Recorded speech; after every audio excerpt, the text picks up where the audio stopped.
Sir, I speak in favor, and this is an intervention that you permitted me, I speak in favor of the Nari Shakti Vandan Adhiniyam.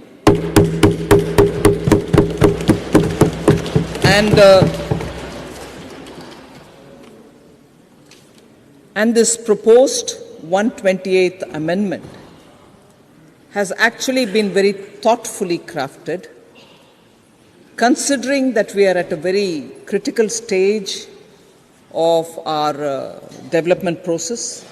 We've seen the success, and I certainly want to credit Shri P.V. Narasimha Raoji's government for having brought in the 33% reservation in the Panchayat Raj at that time. And as a result, we've seen the groundswell at the Panchayat level, where 33% reservation today by many states has been increased to 50% as well. About 20 states have already brought in 50% reservation, and showing, therefore, the contribution of women at the Panchayat, although it started with 33%, now has gone up to 50%. There are no regrets. Actually, people are very happy that there's actual participatory process which is seen in the ground. And in this context, I remember one of the earliest steps that as Chief Minister, Honorable Prime Minister in Gujarat had taken up was also to encourage 50% and also unanimous elections. He would incentivize so that it should be non-partisan and that it should be with a common call taken by the Panchayat. So innovative ways of wanting people's participation has been always attempted to. So this one is long overdue because it partly also answers a lot of members who have been saying from the morning, why did it take 9 long years for you to bring the bill now? I would like to respond, and equally as I'm going down talking about this bill, it is important, sir, that we build consensus and also show that we are committed for the economic, social empowerment of women as well. We've heard several members today speaking about how since 2014 there have been very sincere ground level attempts to provide house, provide drinking water, provide smoke-free kitchen, provide dignity, which was a word used by Mahesh Jethmalani just before me, about providing toilets and so on. So these are also the fundamental bricks which build on empowering women. So social empowerment, economic empowerment, I'll go into a bit of detail a bit later. So what this proposed bill provides for is reservation of seats for women in the House of the People, in Lok Sabha. I've heard some members talk about reservation also should be brought in for the upper house. With the indirect election process and the way in which preference is shown in the voting, it's just not going to be possible to do any reservation. Let us keep that outside of this discussion, although it's well-meant, the well-meaning suggestion has come in, but that's not going to be workable if it is not a direct election. So this bill actually provides, therefore, for reservation of seats for women in the House of the People, Lok Sabha, and also in the legislative assemblies of every state, and also in the National Capital Territory of Delhi. It proposes, sir, again, people have picked up on this word, but I reiterate it. It proposes that as nearly as maybe 1/3 seats shall be reserved for women. So that's the first two salient feature of this bill. So what it would do is to bring in the new Article 330A, which is intended for reservation of seats for women in the Lok Sabha. Second, it also brings in a new Article 332A, which proposes reservation of seats for women in the State Legislative Assembly. Another, which is an existing article, which is 239AA, is proposed to be amended for providing reservation for Legislative Assembly of National Capital Territory of Delhi. So all these three are happening. It also then intends that there shall be a reservation for women belonging to scheduled castes, scheduled tribes, in respect of the seats reserved for scheduled castes and scheduled tribes.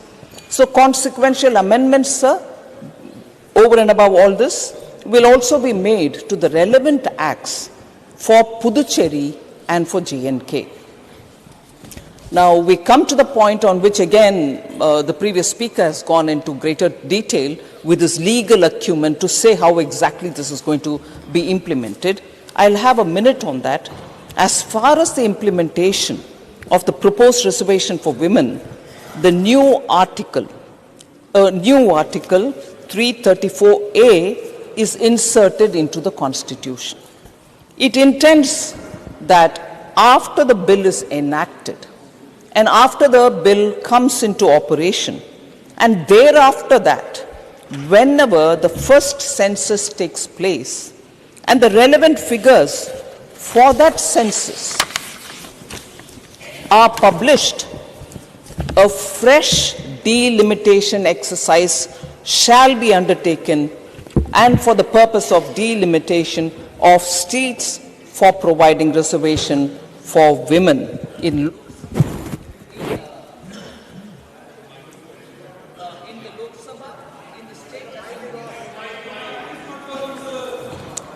the Lok Sabha, in the state legislative assemblies, and also in the Legislative Assembly of Delhi. Now, this exercise of delimitation, sir, will be limited to identifying the number of seats and those seats which are to be reserved for women, and it shall not affect the interstate distribution of seats of Lok Sabha and the legislative assemblies of the state. So we just want to make this absolutely clear as to what this constitutional amendment bill is proposing to do, and the reservation of seats shall cease after a period of 15 years from the commencement of this very proposed law. So this is where I think we are coming up with this constitutional amendment. It also sort of very clearly states that this reservation shall not apply until the Lok Sabha or Legislative Assembly of a particular state or the Legislative Assembly of Delhi is dissolved. So that is the main feature of this proposed constitutional amendment. Is this the first time we are talking about this reservation for women? Not at all. There have been 4 genuinely serious attempts to get this bill through, sir. The first ever attempt was in 1996 on 12th September in the 11th Lok Sabha, where Sri H.D. Devegowda was the Prime Minister, and that bill which was brought in was referred to a joint committee headed by Srimati Geeta Mukherjee, who immediately took up the work, and within 3 months, on 9th December 1996, she gave her report, and the bill remained there for almost a year. But because of the dissolution of the Lok Sabha, the 11th Lok Sabha, on 4th December 1997, this bill also lapsed.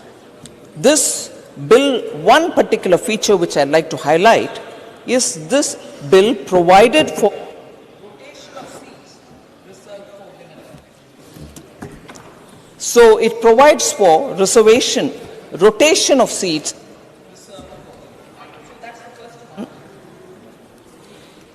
So the next one, second attempt made, was on 14th December 1998 by Sri Atal Bihari Vajpayee's government, 12th Lok Sabha. In this,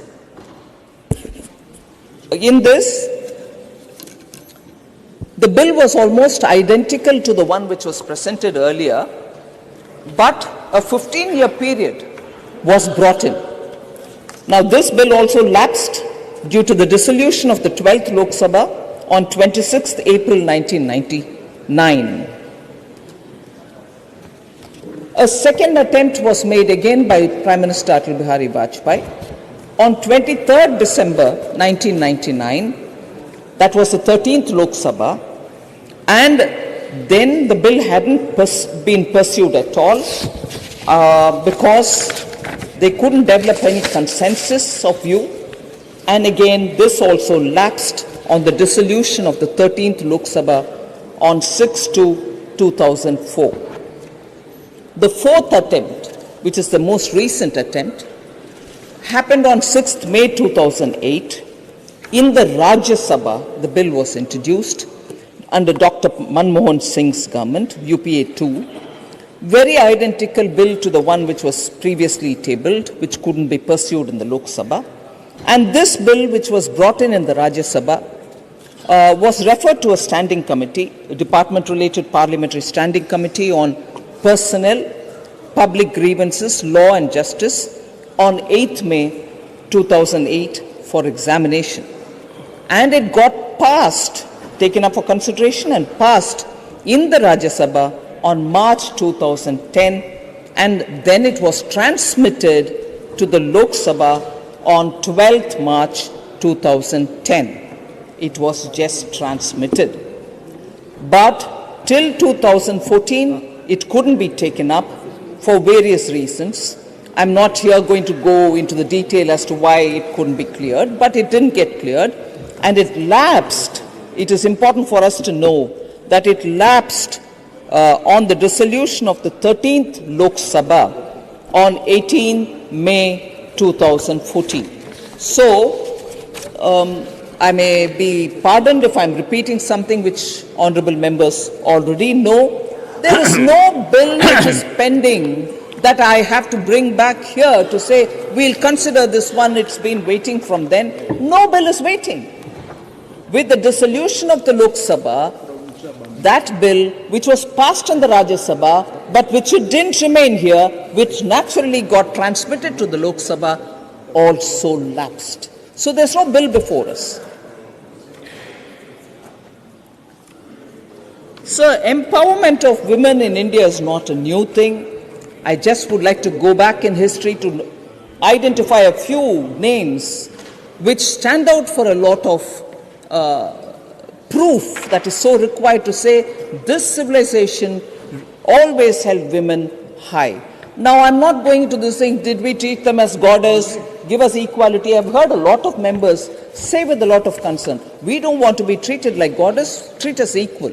But it is a fact that we have held women very highly, and the women also had the courage to stand up and speak for themselves. So it's not a new thing for us. I'll just give you the example of Satyakama's mother. An Upanishad has been given in his name. He was a bright star. But when he went in search of his guru, the guru asked him, oh, you want to become my student, but who's your father? Would you please tell me? He didn't know the name of his father. He goes back to his mother, Jabala, to ask her, Mama, please tell me who's my father. I have to go tell my guru, otherwise he'll not admit me. And the mother had the courage to tell him, I don't know who your father is, go tell this to your guru. And the boy, in all his earnestness, goes back to the guru and says, sorry, this is the reply given by my mother. And the guru understands the situation and readily admits him for his curiosity. That's the civilization we are talking about. It's not a civilization which treated women of one particular group or another particular group differently.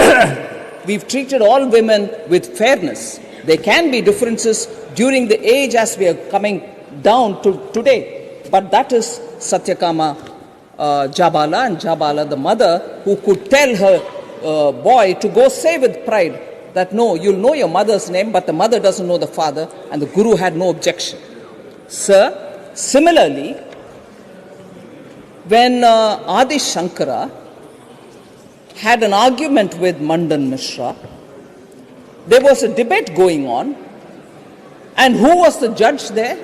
A woman, Ubhay Bharati, Mandan Mishra's wife. Could she have been admitted or accepted as a judge between the two people debating if only there was some hesitation about dealing with women differently? They readily accepted her. She had the scholarship is one thing, but to accept a woman to judge between them two as to who is going to be the victor also reflects that men in India, learned or otherwise, did not have a different idea of woman, and that Ubaya Bharati's example tells us that. There are, of course, 22 women who contributed very richly to our Vedas and Upanishads. I'm not taking each one of their names. Gargi and Lopamudra stand out. Similarly, I heard members this morning also recall from the south eminent fighters, warriors. I also will name Abhay, who was a great, simple two-line aphorisms from her, always enamors all of us. Karakal Ammayar, who was a great bhakti saint. She's treated as a Nayanmar. So in India, women have had a role in literature, a role in very many different situations. Women warriors, sir. Rani Abbakka, Kitturu Chennamma, Velu Nachiyar, Rani Gendunlu, Lakshmi Segal, and of course Jhansi Ki Rani. All of them, I've just taken a random list. So is their prowess in science. E.K. Janaki Ammal was one of the earliest scientists of India. Asima Chatterjee, Anandi Ben Joshi, Anna Mani, and Darshan Ranganathan are all women of eminence in science. So we've had this culture of allowing women to do whatever their aspirations lead them to do, and we've respected it. Of course, as they say in Hindi, Vikrutiya have come into the system. We'll have to cleanse that, and efforts are being made. Now in this I want to highlight, sir, that the party that I represent, BJP, has been consistent in its support for women's reservation. BJP held its national convention in 1994 in Vadodara, and there very clearly stated that we stand for reservations of women, reservation for women in the parliament and also in the state assemblies. If that was in 1994, 1998, BJP reiterated its commitment for women's reservation by introducing it in the Lok Sabha, which I just mentioned a while ago under Prime Minister Atal Bihari Vajpayee. In July 2003, BJP held a national executive in Raipur in Chhattisgarh, and there they passed a resolution seeking 1/3 of all Lok Sabha constituencies to be converted for reserving for women. Progressively, that opinion has been refined now that in 2007, in the national executive, it approved 33% reservation for all organizational positions within the party. And in 2008, sir, BJP amended its constitution to provide 33% reservation to women in its cadre posts as well. And let me take this opportunity, sir, in all humility, to thank my party. I'm one of the beneficiaries of this reservation for women that I'm here today, and I thank my party for having given me that opportunity. So BJP has been consistently supportive of women's reservation, sir.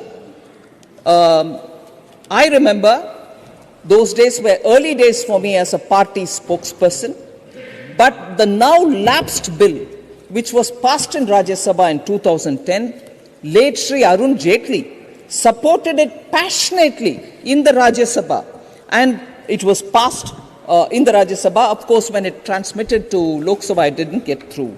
So BJP has been absolutely steady in its support for women's reservation, and this morning I heard some honourable members also refer to some very picturesque moments when Honourable late Srimati Sushma Swaraj had waited outside the Parliament House, received Brinda Karat, the Honourable former member of the Rajya Sabha, and they both hugged each other in joy that the Rajya Sabha passed the bill and it is now the turn for Lok Sabha. So there was a complete, across party lines, a sense of wanting to achieve this, and today we remember late Sushma Swaraj, and of course even today the activists and also former members of parliament who have all been pursuing this agenda. To further this point, sir, 2014, prior to the Lok Sabha election, BJP's manifesto, the Sankalp Patra, openly said that BJP is in favor of bringing reservation, 33% reservation in Parliament and also in the state assemblies. So did 2019 Sankalp Patra. So just as Article 370 has always been in BJP's manifesto, so is women's reservation always been in BJP's election manifestos, be it 2014 and now be it 2019.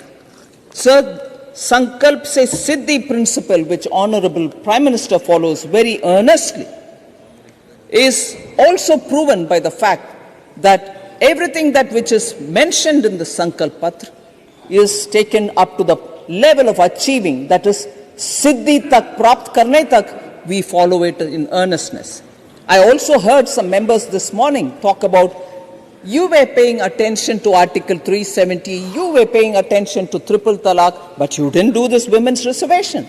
I like to take this opportunity to say through you, sir, Article 370 has a very big women's component in it. Inter alia, you didn't allow women to hold property in J&K. Is it not important for them to have that honor back?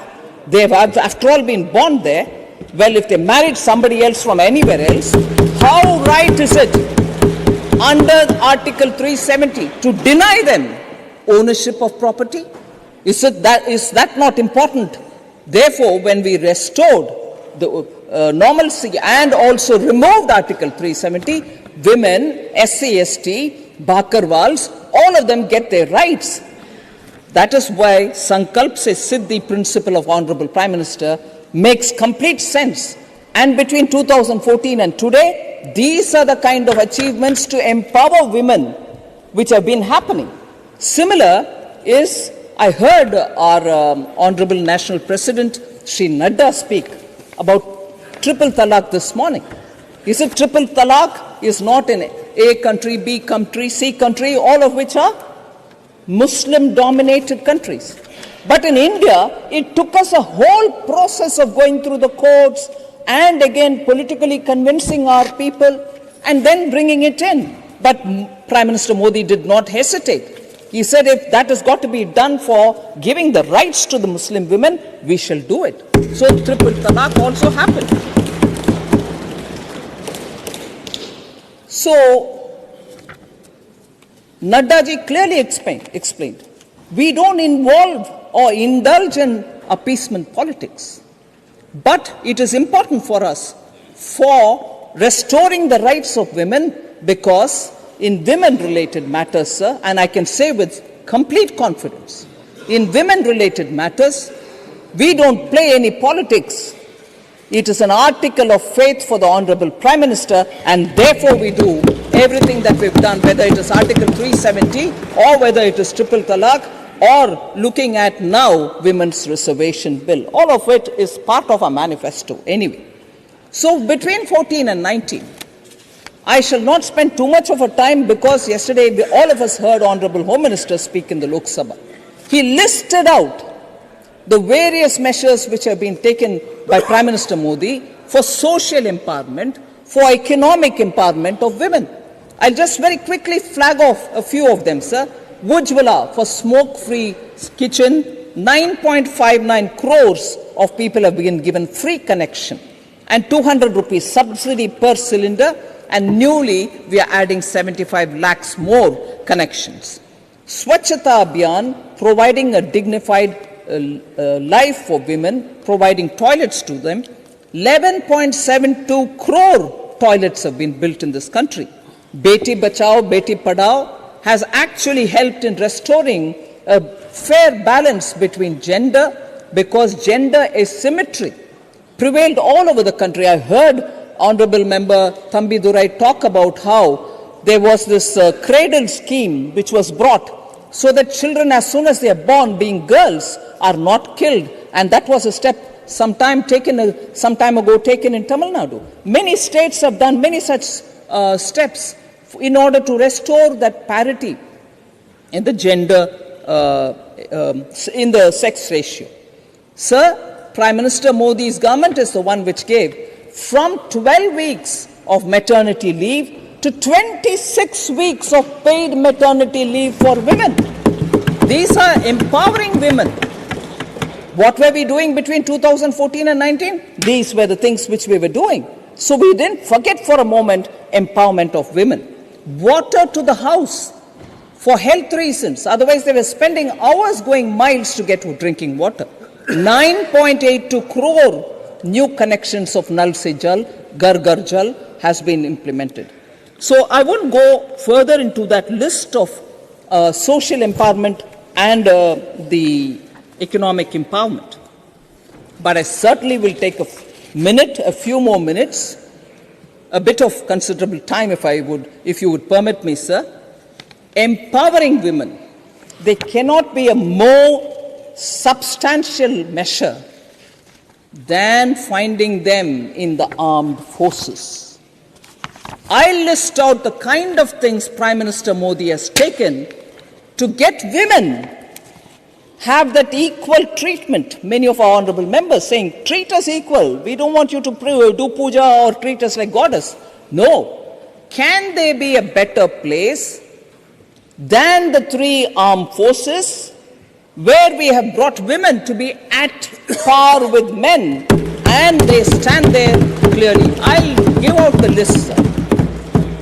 All wings of the Indian Armed Forces have women in combat roles now. Women are allowed in combat services and in supervisory roles.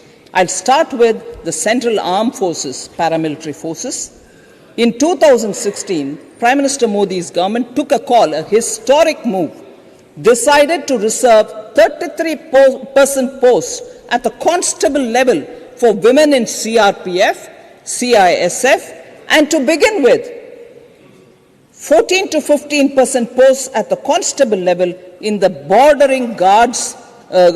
guarding forces such as the BSF, SSB, and ITBP have been brought in a phased manner. That's equality. That's treating men and women equal, literally in the uniformed services. Similarly, sir, admission of girls in Sainik schools, unimaginable, because there was so much resistance. No, you can't do it. Admission of girls in Sainik schools with effect from academic session 21-22, girl cadets have been admitted in all existing 33 Sainik schools. That was clearly a step which was taken as a decision by Prime Minister Modi's government.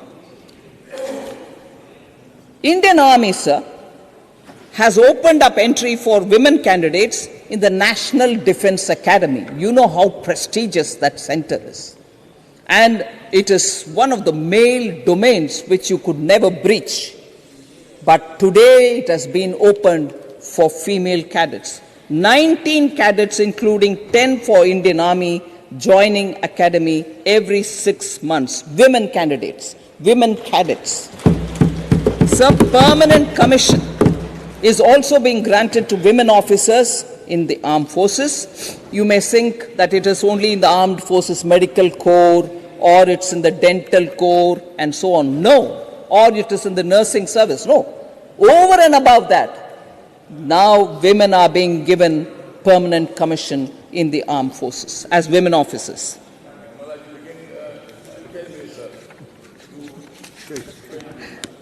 Sir, similarly, Indian Army has opened up avenues for women officers to serve as pilots in the Corps of Army's aviation. So flying the helicopters for the Army is done by women now. Women officers are also being considered for colonel rank and are being given command appointments so they can lead commands. Also, sir, there are other ranks which are also getting into the core of the military police in the Indian Army, which has been introduced from 2019. So is the case with Navy. I wouldn't want to read each one of those steps, but today, whether it's Army, whether it's Navy, or whether it is the Air Force, they are all being treated at equal with men. Agniveer scheme, sir. I was very happy to hear Honorable Member Sumitra Balmik, is she here now? Yes. She mentioned it, sir. Women are getting recruited as women Agniveers. I was going to mention it, but I was glad to hear it from another member of this House. From the first batch itself, we have women Agniveers. So now, without taking more time on talking about the larger issues, I'll come to responding to some of the members who have raised some issues where I wish to explain. Some members, Ramnath Thakurji, K.C. Venugopal, Priyanka Chaturvedi ji, Phulo Devi Nettam ji, have all raised this issue about, you came to power in 2014, why have you taken 9 years to bring this bill? I think I've explained it, that we've spent a lot of time and attention on delivering on social empowerment and also on economic empowerment. In the meanwhile, you also saw how they have been empowered to get into the armed forces and the central armed paramilitary forces as well. Explanations and details with facts have been given by the Home Minister yesterday in Lok Sabha. Women have become now job creators. 29 crore women have also benefited because of the Mudra scheme, where 70% of all beneficiaries are women. So there are several schemes which has helped women to come up to some level. That's what we've been doing since 2014. Then there was this question, I think in general several members have raised, saying, why a special session for this bill? Sir, that simply we've come into new complex, new building for Parliament, new India. We would like this Parliament to deal with one of the best bills that it can deal with, where all of us agreed. And I'm glad to say this. I thank from the bottom of my heart for the consideration that all the parties have shown, irrespective of the little reservations they may have, questions they have in their mind, for extending support for this historic bill and this new building as a first bill. Handling this bill is, I think, a very good start for a building which is being built for the next 100 years for the country. Even if delimitation is going to come up with newer members, there's enough space to accommodate a lot of new ones. Sir,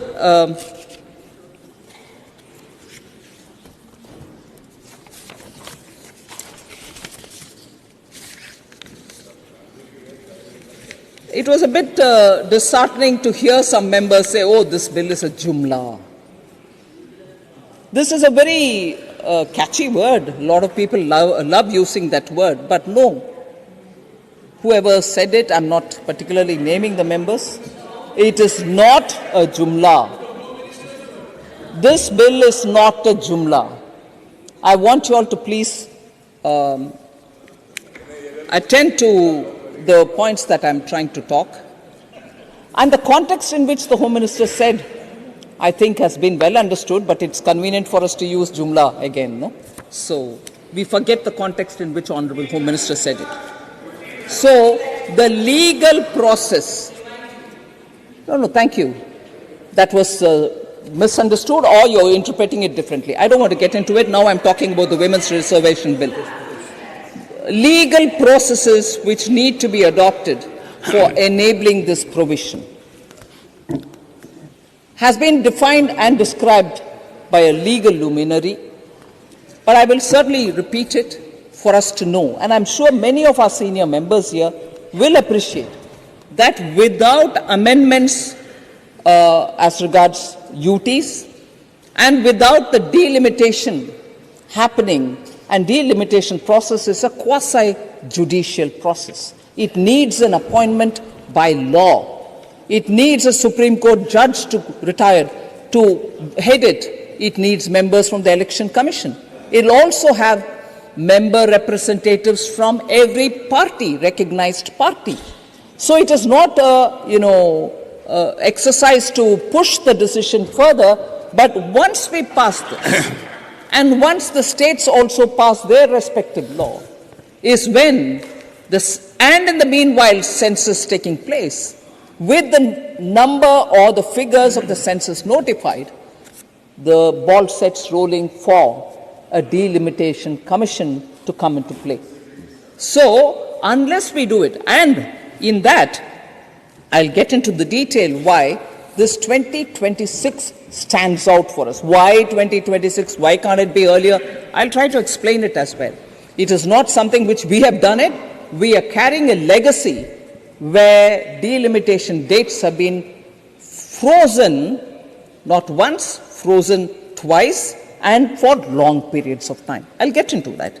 But with these handicaps or with these realities before us, it shall not be possible to implement it now in 24 itself. Our intention is clear.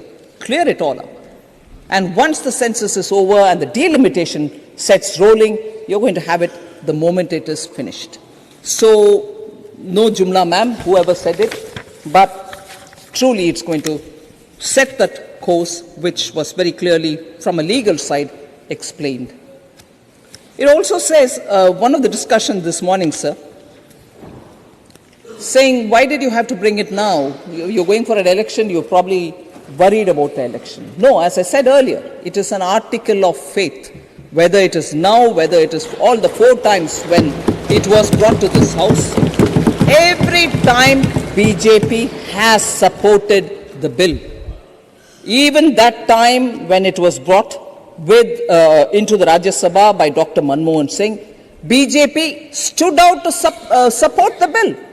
So why would there be any hesitation in our mind? So I just want to be sure that the points that has been raised by some of the members are addressed.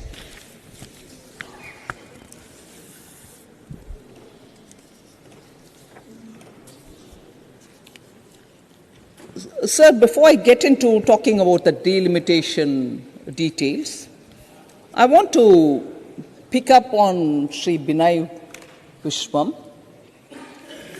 who seems to have forgotten the bill and said many other things about, where are the women, why did you want to form a separate organization aside from RSS, why do you need a Sevika Samiti and so on. They are 100-year-old organizations. All of us know how they are involved in public service, particularly when there is a disaster, a cyclone, a flood. Man and women are there first. Unclaimed dead bodies, they do the cremation or as per the law, whatever process for the ultimate end rituals. They are completely dedicated for social service and keeping people together. And if that is worrying the honorable member about why the women have not been taken in RSS. Please, honorable member, I have not given you a flare. Please sit down. No, don't do it. Please. Sir, why should they be a separate organization? Why they cannot be part of RSS and so on? At least there is an organization keeping all the women working together at par. If you don't mind me, sir, and if you'll allow me this little bit of indulgence, and with the honorable member not taking any offense, because he's spoken quite a lot, I'll rather respond with just one fact. Let me ask him, how long did it take for former member Brinda Karat to get into the Communist Politburo? To get into the Politburo? How long did it take for Brinda Karat? Nobody else. It was public debate. It was a public debate to say, Communist Party, you don't have one woman in the Politburo. And it's not as if you don't have women at all. Poor Brinda Karat had to fight away. And now you're talking about RSS and Sevika Samiti? Please.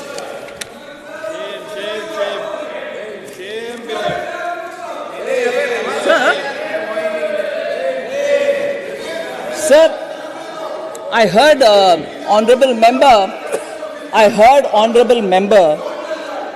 Kapil Sibal, sir, talking about Finance Commission cannot allocate resource fairly till the census takes place, and so on, and that we are using a old census because I'm talking about, he referred to Finance Commission, I'm also referring to that. But the idea was that the census, old censuses are being used.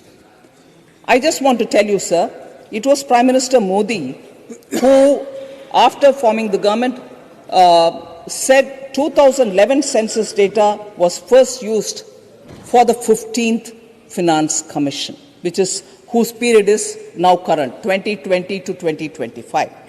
Till before that, that is prior to that, since the 7th Finance Commission, till the 14th Finance Commission, which is before us, before 2014, that is 8th Finance Commission for the finance period 1979-2020, have used the census data of 1971. 71 census has been used till 2014, and Honorable Member Kapil Sibal worries that we're using 71. No, sir. From the 15th Finance Commission, which is holds currency, which runs between 2020 to 2025, 2011 census is already being used. So I'm sorry, I want to just correct that perception of Honorable Member. All the earlier census, all the earlier finance commissions have used 71 census figures, sir. We have updated it. So I'll just quickly go to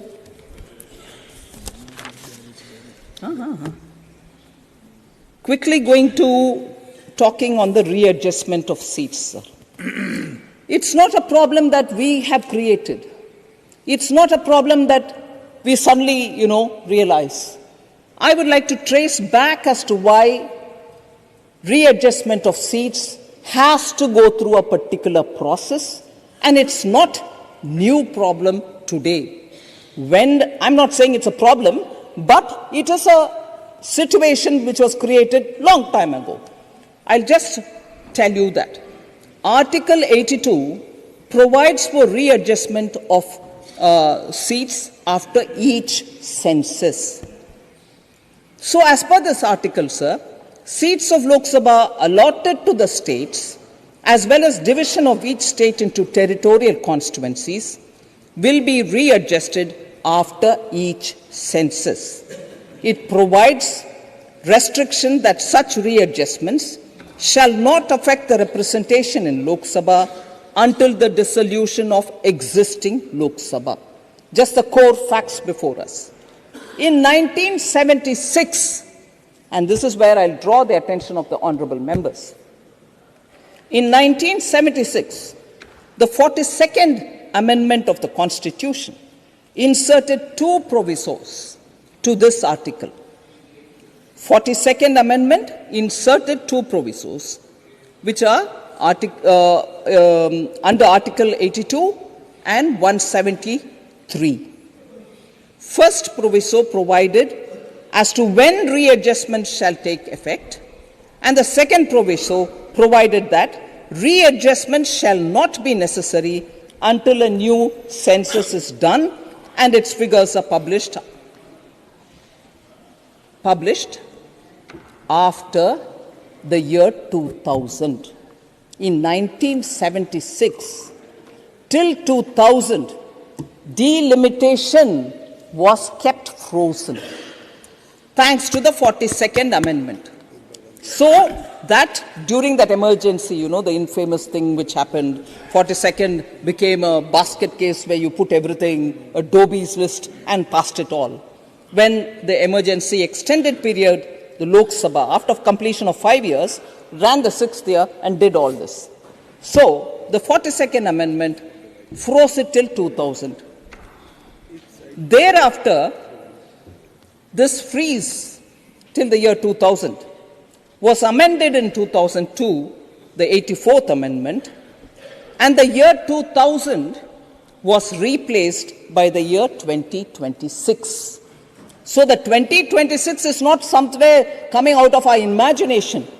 The freeze in readjustment of seats has happened in 76 up to 2000, and in 2002 it has happened as an extension till 2026. So, as first census of 2026 will be undertaken into 2031, until that period there will be no readjustment and seats shall remain unchanged, is the position. Now, what we are trying to tell you here, therefore, is after the census now, which can start from early 24 in all probability, it will go, and once the census is completed, its announcements are over about the findings of the census, the report of the census, then the delimitation commission can be set, and it will do its job not just for the Lok Sabha seats but also to the states. Then the reservation comes into implementation. So I won't spend more time on that, sir. There's one more response I want to give. Shri K.C. Venugopal had mentioned that what happened in 1989, I'm not repeating or quoting his words, broadly, what happened in 1989 when Rajiv Gandhi introduced reservation bill for women in local bodies. Entire BJP gang, if I'm wrong with the expression or words, you may correct me, entire BJP gang opposed it. Stalwarts like L.K. Advani, Atal Bihari Vajpayee, Ram Jethmalani, etc. opposed it. So I just want to go back to actually what happened then. 1989, it didn't get passed. Opposition was there, a lot of opposition happened. Then, of course, as I said, even at the very beginning, it moved to 1991-92, and in 92 it got passed under P.V. Narasimha Rao ji. But what actually happened then? BJP gang? No, I'm sorry. There are others who, it's very interesting to see. Sir,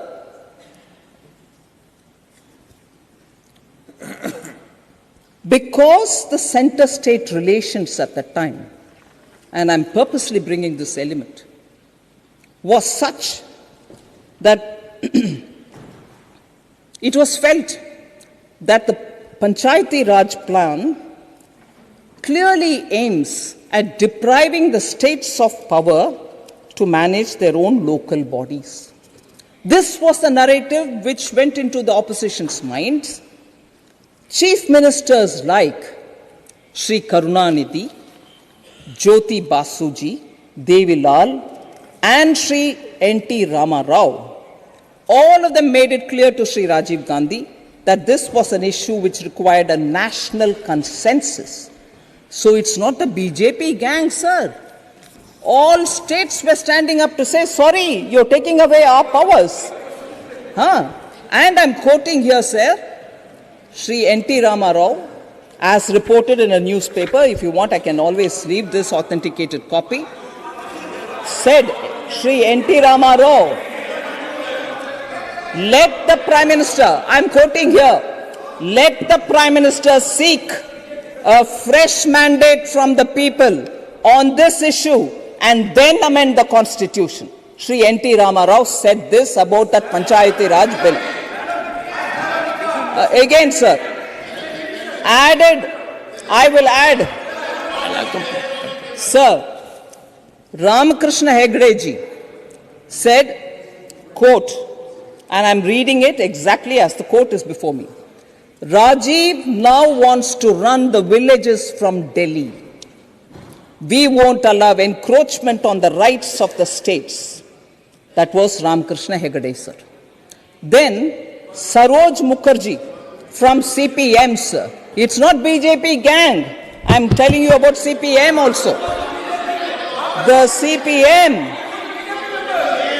CPM's Saroj Mukherjee said, and I'm quoting here, sir, any attempt to reduce the power of the state in the area of local self-government would be resisted, unquote.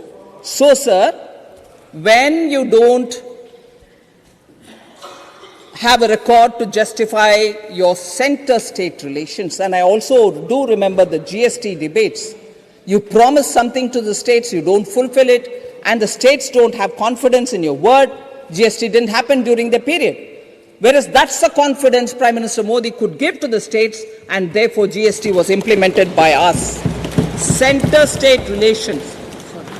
Center-state relations is a topic on which somebody who used Article 356 to remove state governments so many number of times, more than 90 times, should not speak at all.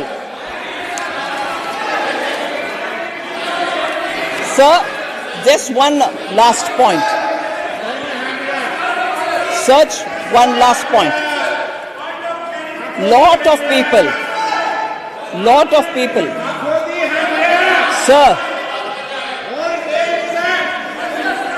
sir, lot of people.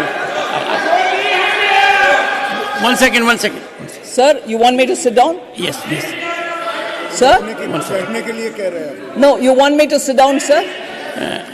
Sorry, sir. You want me to sit down, sir? I request you Is this because you want to give them peace? I just want to say something to you, sir, in case you want them to be accommodated for giving explanation or clarification. If it's not preposterous from my side, would you permit me to just say that's exactly what my respected leader of the opposition objected to yesterday when we were timely getting up and saying, no, factually wrong, you're factually wrong, we want to say. I would want to cultivate. Sir, let me finish. I would want to cultivate a habit.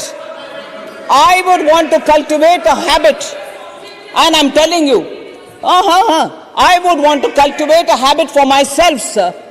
I'll keep quiet. I'll hear every speaker.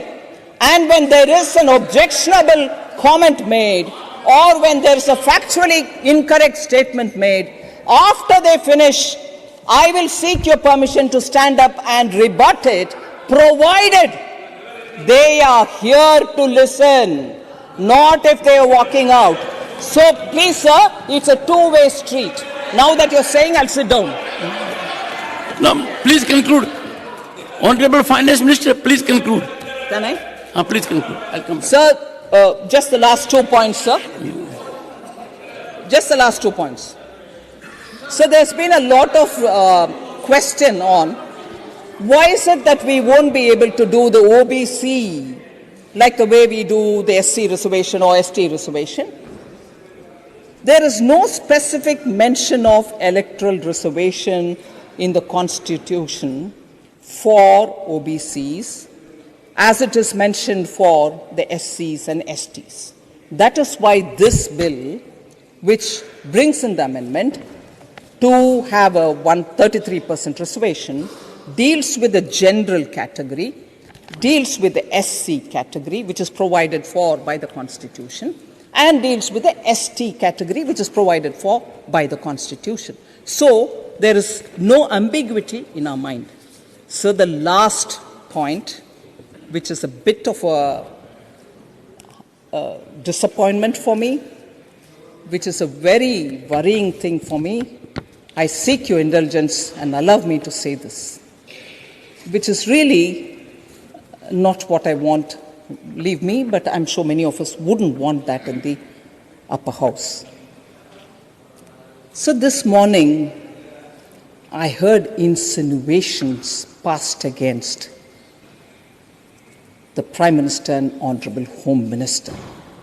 Initially, I didn't think it was meant for them because it was very metaphorically said about, some men came, they carried money bags, they were also with money, media, muscle power, and misogyny.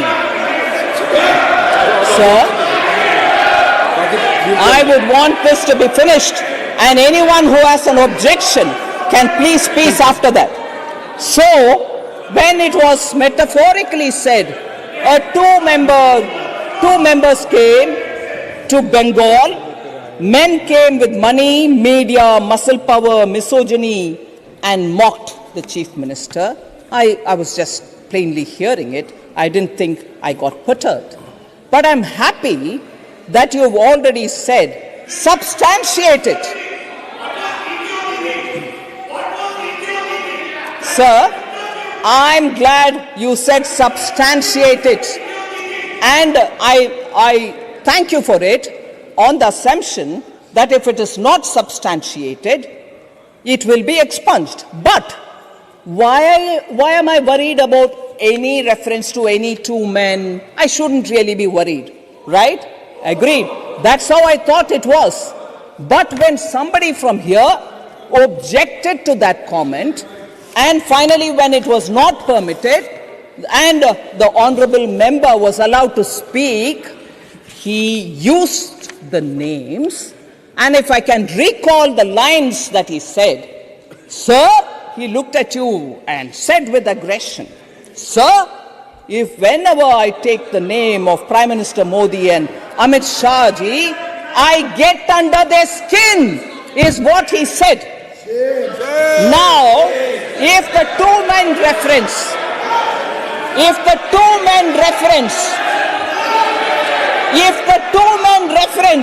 was without any name, I will not be bothered.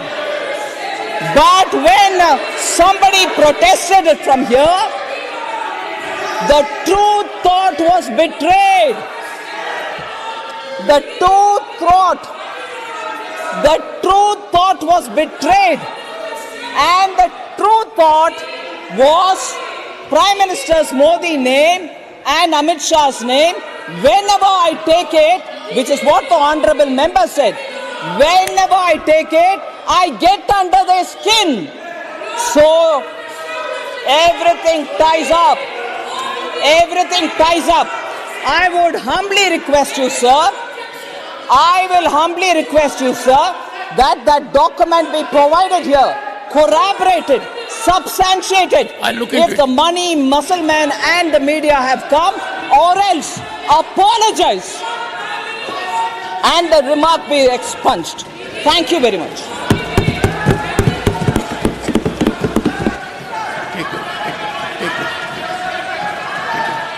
Honorable members,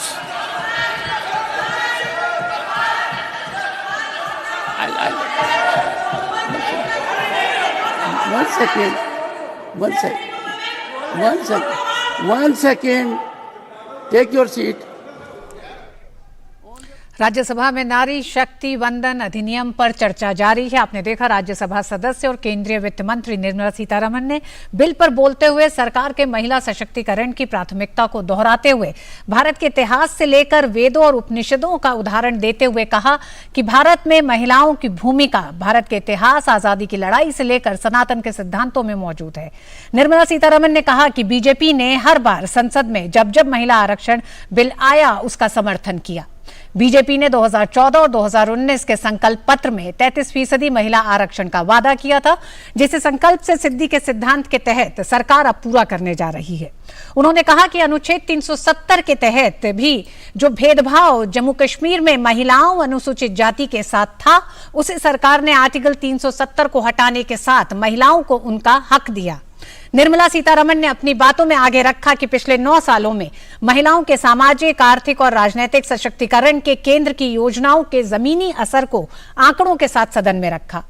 और अब से कुछ देर में ही केंद्रीय विधि एवं न्याय मंत्री अर्जुन राम मेघवाल राज्यसभा में चर्चा का जवाब देंगे। केंद्रीय गृह मंत्री अमित शाह भी राज्यसभा में मौजूद हैं। कुछ सदस्यों के 9 साल बाद इस बिल को लाने के सवाल पर भी निर्मला सीतारमण ने कहा कि सरकार ने 9 साल में महिलाओं को केंद्रीय योजनाओं के सही क्रियान्वयन से आर्थिक रूप से मजबूत किया है और अब ये बिल उसी दिशा में महिलाओं के नेतृत्व में विकास को आगे बढ़ाने का बड़ा कदम है। अपने तीखे तर्कों के साथ वित्त मंत्री निर्मला सीतारमण ने सीपीआईएम के पॉलिट ब्यूरो में महिलाओं की भागीदारी पर कटाक्ष करते हुए महिलाओं के साथ बराबरी पर वाम दलों के सवाल का भी जवाब दिया।